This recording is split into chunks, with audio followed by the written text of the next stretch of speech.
They thought we were careless, building our cities in the shadows of ruins, raising children beside graveyards of giants. To them, it looked like arrogance. But they never asked why. And by the time they learned the truth, it was already too late. Before we dive deeper, tell me, where are you watching from? Drop the name of your city in the comments. I'd love to see how many places across Earth are listening tonight. And if you enjoy these stories, don't forget to like the video and subscribe. It helps more humans join our little corner of the galaxy. Let's dive in. They came in the night, as all conquerors do. The fleet burned through our skies, blotting out stars with their engines. To the aliens, it was not an invasion, but a harvest. They had done this to hundreds of worlds before, stripped the resources, enslaved the survivors, erased the history. To them, Earth was just another feeding ground. But when they scanned our surface, they hesitated. Not because of our weapons, not because of our defenses, but because of our cities. They saw them built not on open plains, not on pristine valleys, not in untouched wilderness. No, our cities were built beside the bones of giants. Entire skylines curved around ancient black monoliths that no storm could weather, towers of stone and metal fused by time that reached higher than the clouds. The aliens thought it was madness. Why would a young species build their homes in the shadows of ruins they didn't understand? Why carve highways through broken spires that hummed with strange energy, or raise children in the glow of monoliths that sometimes murmured in the night? They did not know the truth. We never forgot. Our earliest myths were not about gods or heavens. They were about them, the things that had come before, things that had left warnings carved into rock, etched into ruins, buried beneath ash. Our ancestors told us never to leave, never to forget where we came from. Humanity learned to build not away from the ruins, but around them. We grew up staring at reminders of what had once walked the galaxy. When the invaders saw this, they laughed. They thought we were ignorant, clinging to superstition. They thought we did not understand the ruins we lived beside. But ignorance was never the reason. The reason was survival. Every graveyard was a story. Every broken monument was a scar. And when we built our cities, we built them where the lessons could not be ignored. So when the aliens descended, when their armies marched through the ruins to reach us, something stirred in the ground. Something old, something that had waited, buried in silence, watching to see if we remembered. And we did. We had always remembered. The invaders marched with precision, their armored columns grinding through our streets. Above them, their dropships blotted out the sun, casting long shadows over our neighborhoods. They thought they had already won. To them, humanity was prey, primitive, fragile, unworthy of fear. Our weapons were laughable compared to their arsenal, our armies scattered and unprepared, our defenses outdated and thin. But what they didn't know was that our strength had never been in our weapons. It was in our memory. As the soldiers advanced, they did not notice the way the ground trembled, not from their machines, but from something deeper. They did not hear the faint whispers that slipped between broken monuments. The ruins hummed, low and steady, like an old song being remembered after ages of silence. Some humans ran, some hid, but others stayed very, very still, waiting. We had been taught since childhood, when the stones whisper, you do not disturb them. Generations of myths and lullabies carried that truth. The invaders had no such wisdom. Their soldiers set up camps against the base of the oldest monoliths, leaning their rifles on black stone that had stood longer than Earth's continents. They carved insignias into walls that bore warnings, etched by hands not human. They laughed at our silence, mocked our prayers, and desecrated the ruins with fire and plasma. The stones answered. At first, only small things. Flickers of light that coiled along the carvings, sparks of energy that danced like veins awakening. Their commanders dismissed it as atmospheric interference, natural static. But when the first of their soldiers disappeared, taken in the dark with no sound except his scream, They began to wonder. By then it was too late, because the graveyards we built our cities upon, they were not abandoned. Not entirely. The things that had left them behind, the things older than stars, they had always left something behind. Watchers, wardens, the echoes of their wrath, patient and eternal. They slept in the cracks of ruined stone, in the marrow of broken machines, in the blood-soaked ground beneath our feet. The aliens had awakened them. And as the night fell, the invaders began to understand the mistake. This planet was not undefended. It was haunted. Night fell heavy and unnatural. The sky was clear, yet the stars seemed distant, smothered. The air grew thicker, colder, as if something vast had spread invisible wings across the atmosphere. The invaders' campfires sputtered, their generators choked and failed, their technology struggling against an unseen weight. They blamed human sabotage. They sent patrols. They never returned. The first true horror came just before dawn. A squadron of soldiers was discovered, their bodies frozen mid-motion. Not killed, not burned, not blasted. Stilled. Fingers reaching for rifles that would never be grasped, eyes open wide, locked in expressions of terror. Their forms were brittle, their armor cracked, their flesh crystallized like glass. When one of their commanders touched a body, it shattered to dust. Panic rippled through their ranks. The humans, those who remained in the city, did not panic. They whispered to one another in old words. They left offerings at the ruins. They lit candles in their windows, not for safety, but for respect. The aliens watched this with confusion. Why did the humans act as if they expected this? Why did their children sing lullabies instead of scream? Why did their elders sit calmly on porches, rocking in chairs as though waiting for something they had always known would come? The answer arrived with the second harvest. The ground beneath the alien encampment split open, not with fire, not with tremors, but with silence. A great black void yawned beneath their feet, and out of it came figures that were not flesh, not machine, not shadow. They were all three at once, shapes too vast to belong in the world, yet somehow folded into it. Their movements bent perspective, twisted light. The aliens fired everything they had. Plasma, railguns, incendiary. The projectiles vanished into black. Their war machines screamed warnings that made no sense. No reference frame. Error. Error. When it was over, half the battalion was gone. Not dead, not destroyed. Simply removed. The survivors fled the graveyards. They thought retreat meant safety. They thought the nightmare was tied to the ruins. But as they stumbled into the human districts, they discovered the truth. The ruins were not cages. They were anchors. And the things that had stirred were not bound to stone. They were bound to earth itself. The aliens had woken them. Now they followed. The invaders regrouped on the outskirts of the human city, their commanders frantic, their soldiers shaken. Their scanners reported no atmospheric changes, no chemical warfare, no rational cause for what had unfolded. Yet their ranks were thinning with every nightfall, and fear was spreading faster than orders could contain it. They demanded answers from the human captives. Why live among ruins that bled shadows? Why build cities atop graveyards that whispered at night? Why raise children in places where things moved in walls of stone?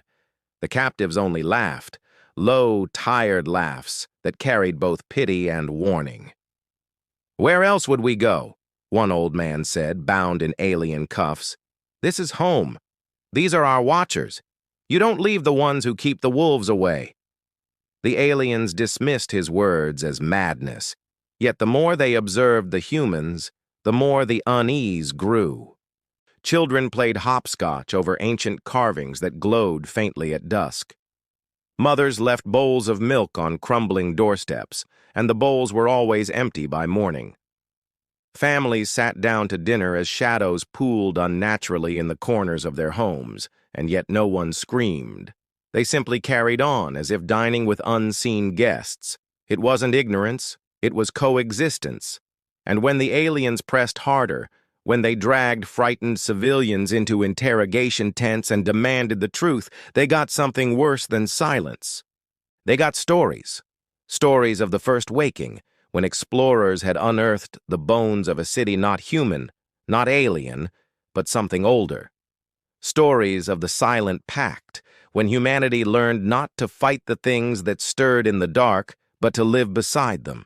Stories of the bargain, when humanity offered reverence instead of war, and in return the horrors chose to keep their attention turned outward, toward the void, toward anything that dared to trespass. The ruins weren't warnings for humans, they were warnings for everyone else, and the aliens hadn't listened. That night, the sky itself betrayed them. Clouds twisted into spirals unnatural, stars rearranged into constellations never before seen. And from the city below, the ruins lit up as though 1,000 lanterns had ignited at once. The pact was awake again. And the things the humans called Watchers turned their gaze on the invaders. The invaders had come expecting a battlefield. Instead, they found themselves standing inside a cathedral, one they had unknowingly trespassed. When the ruins lit, the glow wasn't fire. It wasn't technology. It was memory itself, rising from the bones of the city like fog, painting the walls of broken towers with shifting scenes. The aliens staggered back as the ruins showed them visions. Tall figures made of both flesh and shadow, walking where humans now lived. Creatures that bent light into weapons, that spoke in thunder, that crafted cities of stone and fire not to last, but to warn. The Watchers had ruled here once. Not as conquerors, worse, as gardeners. And the humans? The aliens saw them in the visions too. Frail, small, terrified when the Watchers first appeared, yet kneeling, offering gifts, offering reverence instead of defiance. The Watchers had accepted. And in doing so, humanity had earned something no other species had: permission to remain. The invaders broke ranks. Some fled into the forests, others fired wildly at the ruins, desperate to break the visions, to prove it was all illusion. But the ruins weren't just showing, they were summoning. From the cracks in the ground came shapes like smoke with bones inside, tall and slow, bending reality as they stepped forward. Their eyes were caverns lit from within, their movements both graceful and unbearable to watch, like the laws of nature were straining to allow them form. The humans didn't scream. They didn't run. They knelt. Children set their small hands flat on the soil. Elders whispered words in forgotten tongues. Families bowed their heads together as the Watchers passed by them like priests through a congregation. But when the Watchers turned their gaze on the aliens, the city's temperature dropped. Frost crawled over steel armor. The air thickened until breathing became an act of agony. Every invader who had once called humans prey now felt a truth colder than death. Humans had never been prey. They had been tolerated, sheltered, claimed. The Watchers raised no weapons. They didn't need to. One look was enough. The first ranks of soldiers simply stopped existing. Not vaporized, not burned, just erased, as if their existence had been unwritten. The aliens howled in panic. Commanders screamed orders, but words broke against the pressure of dread. The ground itself betrayed them, opening into chasms that swallowed tanks and artillery as if the earth had grown teeth.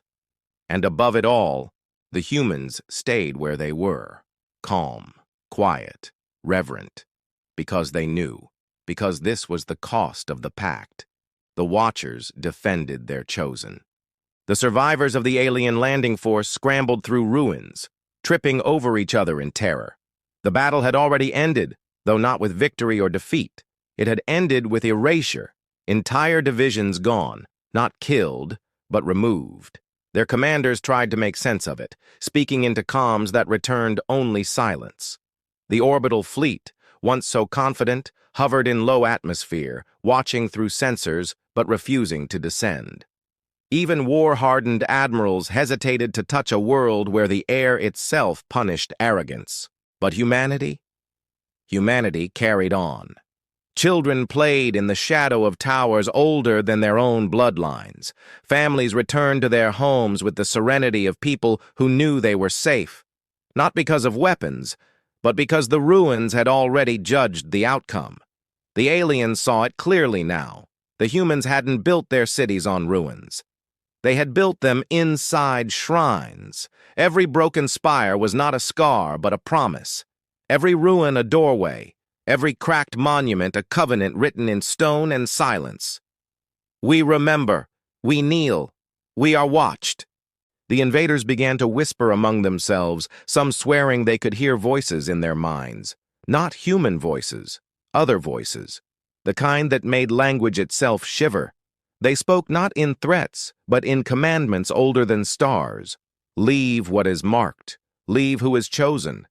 And for the first time, the invaders realized the horrifying truth. It wasn't that humans were too strong to conquer. It was that humans were already conquered.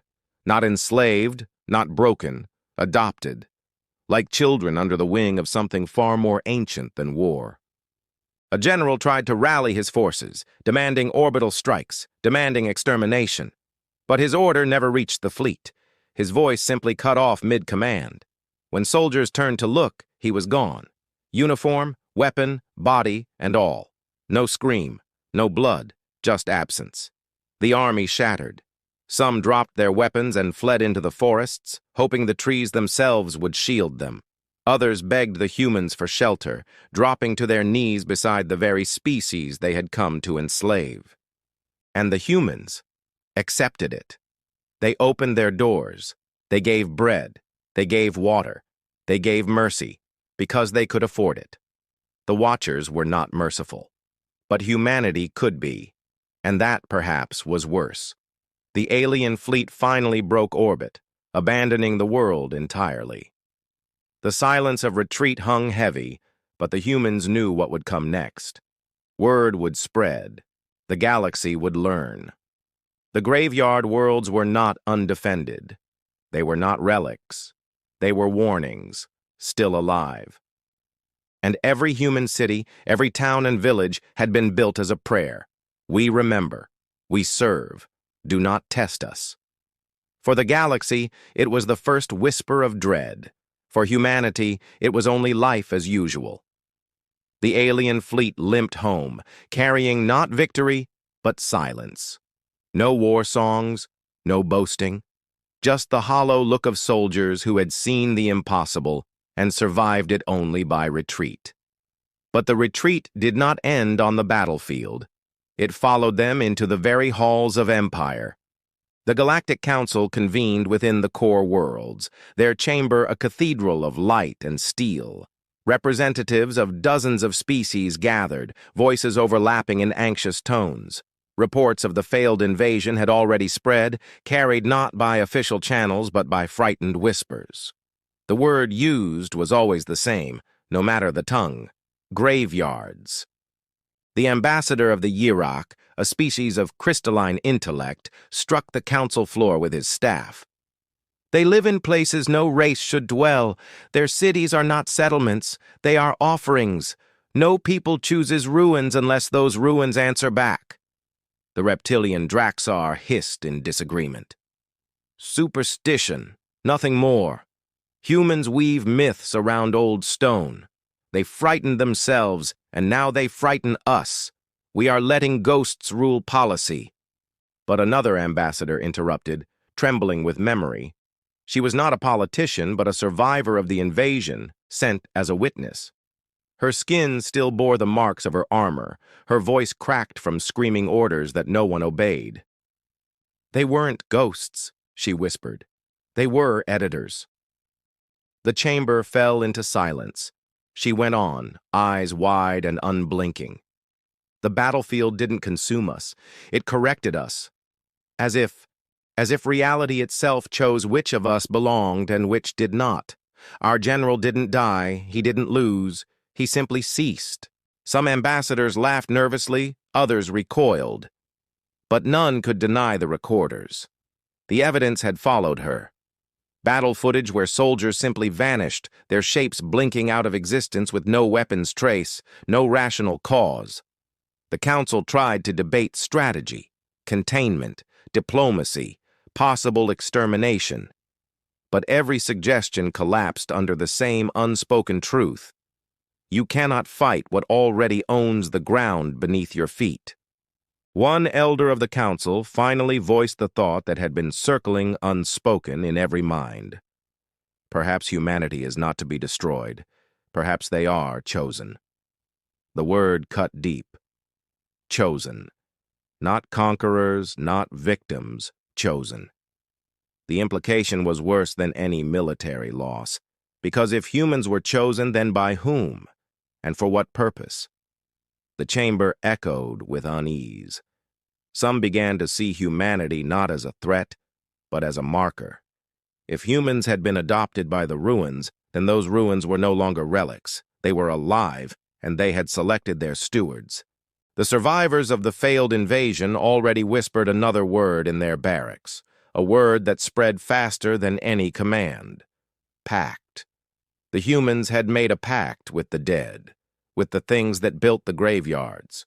And if the galaxy did not respect that pact, then the galaxy itself might be the next to vanish into absence. When the council demanded answers, they did not send fleets again. They sent envoys, carefully chosen, trembling under the weight of what they had seen. The humans did not refuse them. They welcomed them, not with grand parades or diplomatic fanfare, but with something far simpler: a walk. The envoys were taken through the cities the aliens had once thought primitive. Wide streets, towers of stone and steel, gardens that curled around broken monoliths. Everywhere, the signs of civilization, but always built atop ruins that stretched deeper than the eye could follow. The human guide was calm, unarmed, and impossibly ordinary. A woman in her 30s, historian by trade, not soldier or priest. Yet her voice carried the same quiet authority as a commander. "You came here expecting weakness," she said, her eyes tracing the carved spires that loomed overhead. "But what you mistook for ruin is foundation." The Yirok envoy, crystalline skin shimmering under the dim sun, asked the question that weighed on them all. "Why here? Why always here? You build in the shadows of graves. You call down things best forgotten. Why?" The woman stopped, her gaze settling on the stones beneath her feet. She knelt, brushing away the dust. Strange markings were carved there, not human, not alien, but something older. The lines curved in patterns that seemed to shift as the envoys stared too long. "Because," she said softly, "they told us to." The aliens stiffened. "We don't know their names." "Not really. Some call them watchers, others editors, some gods. But gods are too small a word. They leave messages in the earth, signs in the ruins. We learned long ago that to ignore them is to vanish. Entire tribes did. Whole nations. Gone." The reptilian Draxar envoy leaned forward. "And yet, you survive. You thrive. Why you?" The woman smiled, but it was not warm. It was weary. "Because we listened. We didn't try to master them or erase them or pretend they weren't there. We built where they wanted us to build. We planted where they let the soil live. We buried our dead where they asked for silence. We didn't make a pact out of ambition. We made it out of survival." The silence among the envoys was heavy. Finally, the crystalline Yirok whispered, "You live on borrowed ground." The woman shook her head. "No, we live on chosen ground." And as the aliens looked around, they realized something chilling. The ruins did not feel dead. They pulsed, quietly, a rhythm just beyond hearing, like a breath held in stone. The humans walked among it as if it were nothing, as if centuries of coexistence had dulled the terror. But to the alien envoys, it was unbearable. The air was too thick. The stones were too alive. One thought passed through their minds in unison. If the Watchers chose humanity, what happens to the rest of us? The envoys left with answers, but none of them felt satisfied. Humanity had given them truth, yes, but it was not the kind that brought peace. It was the kind that dug into the spine and whispered, "You are too late." For when the Watchers stirred, it was never subtle. It began in the quiet places first. An abandoned moon of the Draxar Empire, rich in ores but long uncolonized, suddenly collapsed into itself. Not implosion, not gravity's hand, but as though something had decided it no longer needed to exist. One moment there was a sphere of stone and dust. The next, nothing but drifting fragments. On the far reaches of Yurok territory, crystalline cities flickered with patterns of light not their own. Alien glyphs carved across whole skylines, shapes repeating, pulsing, arranging themselves in spirals that had no beginning and no end. And then, the ships. Council fleets stationed near human borders found their drives, changed. Navigation cores recalibrated, star maps rewritten. Vessels drifted silently to coordinates that made no sense, engines burning toward empty void. When crews tried to resist, systems failed. When they surrendered, the ships continued on their own, as if pulled by invisible strings. The Watchers were not attacking. They were editing. And all the while, humanity remained calm. Not fearless, never fearless, but prepared.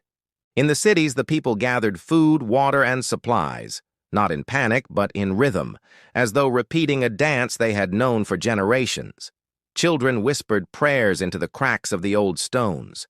Elders traced the glyphs by memory, marking them with soot and blood. No human asked why. They already knew. It was the aliens who trembled. For the first time in millennia, the Galactic Council called an emergency meeting. Not for politics, not for war, but for survival. The chambers filled with voices shrill and broken. "Why are they awakening now?" shrieked a Thryn delegate, wings quivering. "Is it because of the humans?" hissed a Draxar general. "Have they summoned them?" "No," whispered the Yurok envoy, who had walked the ruins. Their crystalline skin had dulled, clouded by dread. "The humans did nothing. That is the point. They were chosen. We were ignored. And now—" The chamber stilled. "Now we must ask what it means to be unwritten." The silence was broken only by the low hum that echoed through the council chamber. Lights flickered. On the wall behind the speaker's podium, glyphs began to etch themselves, spiraling outward in lines of burning light. Every alien froze. The humans, watching remotely from Earth, only bowed their heads. The Watchers had begun to speak. The glyphs burned across the council chamber's walls with no fire, no tool, only inevitability. Lines of light bled outward, curling into fractals so vast the delegates swore they stretched beyond the walls, beyond the station, beyond their own minds. The council fled. Many covered their eyes. Some screamed. But the humans watching the live broadcast did not move, for they recognized the message. It was the same one carved into their oldest ruins, etched beneath their deepest cities, scrawled across every graveyard where they had built their homes. Words that were not words, shapes that were not shapes, a warning so old it had become part of them. The Watchers spoke not in syllables, but in truths pressed into bone. Across every receiver in the galaxy, the translation came unbidden. We remember. We return. Those who cannot bear memory shall be erased. Panic swept the council. Systems flared with distress signals. Armies mobilized. Yet none of their fleets moved with purpose, for their nav cores bent back toward the spirals. The only world untouched was Earth. Every alien asked the same question at once. Why them? Why are the humans not marked? Why do the Watchers spare them? The answer was not whispered by humans, but by the Watchers themselves. New glyphs etched themselves into the fabric of the chamber, into the crust of alien colonies, into the very orbit of their suns. Humanity remembers. And suddenly the council understood why humans built their cities in graveyards, not out of ignorance, not arrogance, but duty. They had lived as stewards, keepers of memory, bearers of scars. Where others had tried to forget the Watchers and bury their ruins beneath the stars, humanity had chosen to live among them, to remember, to endure. But the Watchers were not finished. The glyphs shifted again. This time the words cut deep into every living mind, leaving behind a scar they would never forget. The memory is broken. The grave is opening. The chosen will hold. The rest will fall. The chamber dissolved into chaos. Entire species begged humanity for answers. Some fell to their knees before the screens. Others cursed the humans, swearing vengeance for their survival, while all else perished. But the humans remained calm. Their leaders stepped forward, voices steady, eyes shadowed by grief and knowledge.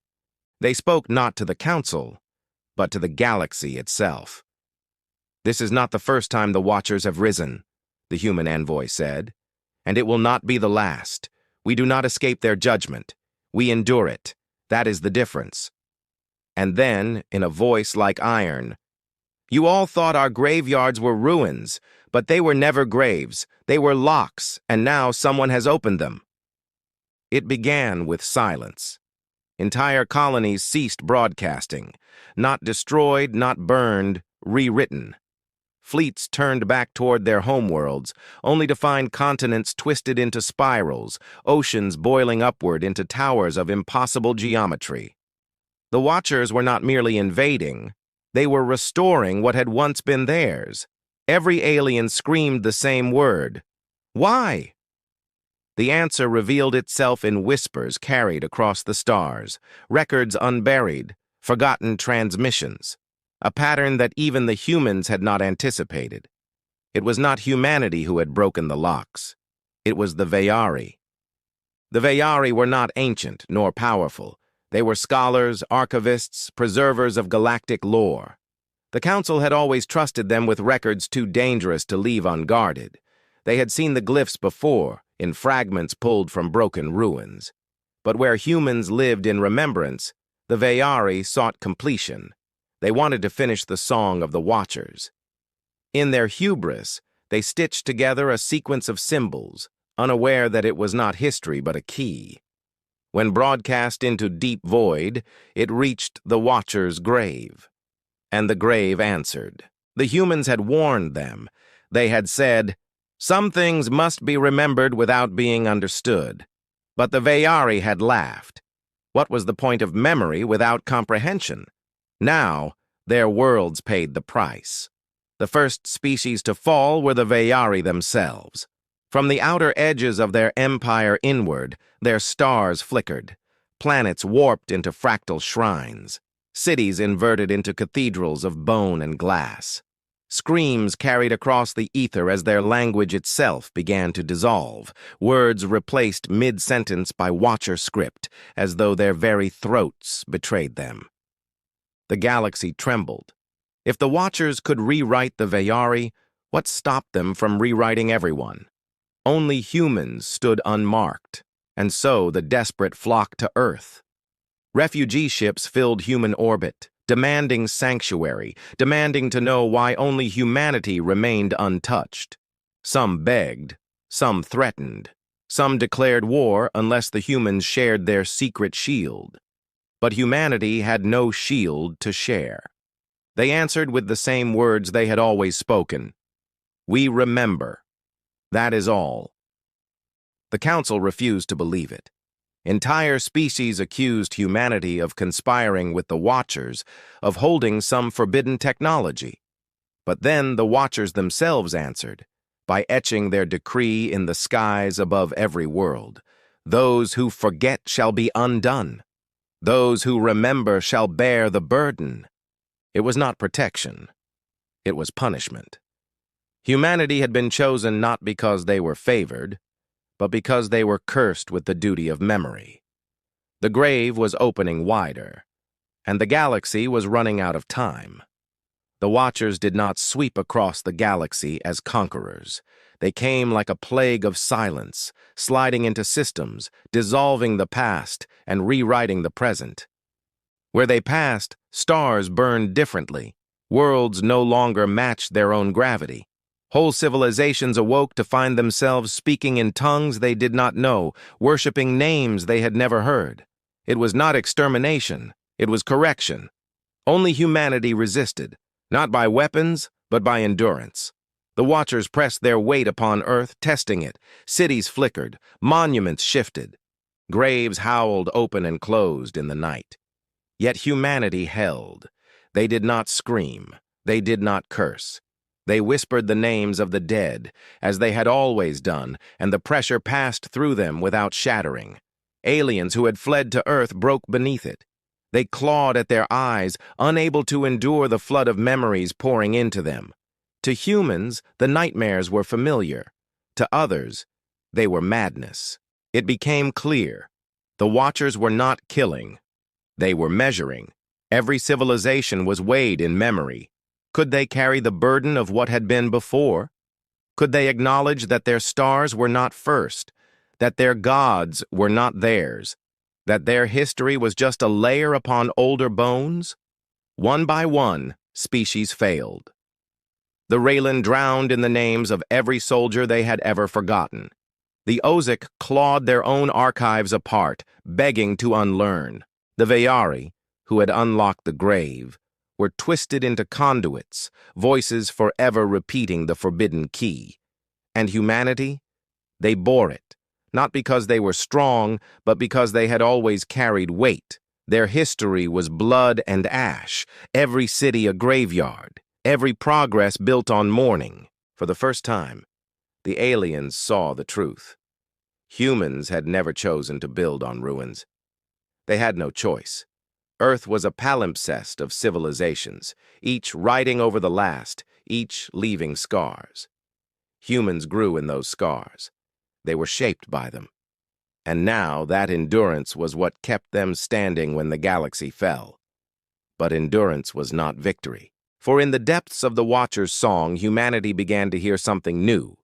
Not a curse, not a demand, a summons. The Watchers were not only returning, they were calling humanity to join them. The summons was not spoken in words. It came in the trembling of stone, in the echo of wind across ruins, in the shift of stars at midnight. Humanity felt it in their bones, an invitation pressed into marrow. The Watchers were not merely testing them, they were choosing them. Alien survivors on Earth screamed when it touched them. To them, it was unbearable, like drowning in an ocean of uncountable dead. But to humans, the summons felt like something they had known all their lives. A weight, yes, but also a recognition. The Watchers were saying, "You are of us." And that terrified even the strongest among mankind. Because to join the Watchers meant surrendering more than flesh. It meant surrendering identity, nation, self, becoming part of a chorus older than suns, a grave song without end. The world split in two. Some believed it was salvation. "We have been invited into eternity," they said. "We will never be forgotten." Others believed it was damnation. "We will cease to be ourselves," they warned. "What good is survival if it means we are no longer human?" Nations fractured. Cities debated in fire and blood. Priests tore at scripture. Generals sharpened blades they knew might not matter. And still, the summons pulsed. It came stronger each night, rising with the dead who whispered louder through the stones of every city. Streets shivered with voices. Rivers carried names. Even silence grew heavy, as if listening for an answer. Then came the greatest revelation. Those who resisted, not by fleeing, not by denying, but by standing silent with unbowed heads, heard something deeper, not command, not threat, but choice. The Watchers had never forced themselves upon humanity. They had tested, weighed, endured, And now they waited. Humanity alone could decide whether to step into the grave song or to remain apart. But the aliens who had once come to conquer screamed louder. They clawed at the earth, begging humans to answer, to accept, to stop the song before it crushed them completely. They could not endure it. Only humans could. For the first time in the galaxy's long, scarred history, the choice of every species lay in human hands. And the Watchers waited. The summons thundered across the bones of Earth. Every ruined wall hummed with voices. Every grave whispered louder than the living. The Watchers were waiting. The aliens who had once come to conquer clawed at the soil, their minds fracturing under the weight of the grave song. Their ships sat abandoned, their weapons useless. They begged humans to end it, to choose, before the sound broke them completely. But humanity did not hurry. We stood in the streets of our grave cities, staring at the ancient ruins we had built our homes around. We touched the carved stones, the silent monuments, the buried bones of the countless dead. And for the first time, we understood why we had always built upon them. It was not denial of death. It was not arrogance. It was acceptance. The Watchers had asked if we would join them, if we would give up who we were to become part of the grave song. But humanity had lived with death beside us since the first fires. We buried our dead not to forget them, but to remember, to carry them with us. We did not need to surrender ourselves to eternity. We had already built eternity in the names carved on gravestones, in the stories whispered from one generation to the next. So humanity answered. We stood before the ruins, before the dead, before the stars themselves, and spoke as one. We will walk with you, but we will not be consumed. We will remember the dead, but we will remain the living. We choose both. For a moment, the world seemed to split open. The Watcher's grave song rose into a storm, endless voices, countless names, all pressing against the skin of reality. But instead of drowning us, it bent, twisted, softened. For the first time in eternity, the Watchers laughed. Not with joy as humans knew it, not with cruelty, but with something older, a recognition. They had not sought slaves. They had not sought replacements. They had sought equals. And humanity had answered in a way no other species ever had. Not surrender, not rebellion. Something in between, something new. The aliens who had thought us prey wailed as the grave song withdrew from them. They were nothing in its eyes, dust before the tide. Only humanity remained standing beneath the weight of the dead. The ruins around our cities shivered one last time, then fell silent. Not because the Watchers were gone, but because they had stepped back, waiting, watching, listening. They had asked us a question. We had given them an answer. And in that answer, humanity claimed a place no empire could touch. We were the people who lived in graveyards, not to fear death, but to defy it. The galaxy would remember that day. The aliens would whisper of it forever. And when the Watchers stirred again, they would not ask if we were ready. They would ask, "Where will you build your next city?" And humanity would point to the stars.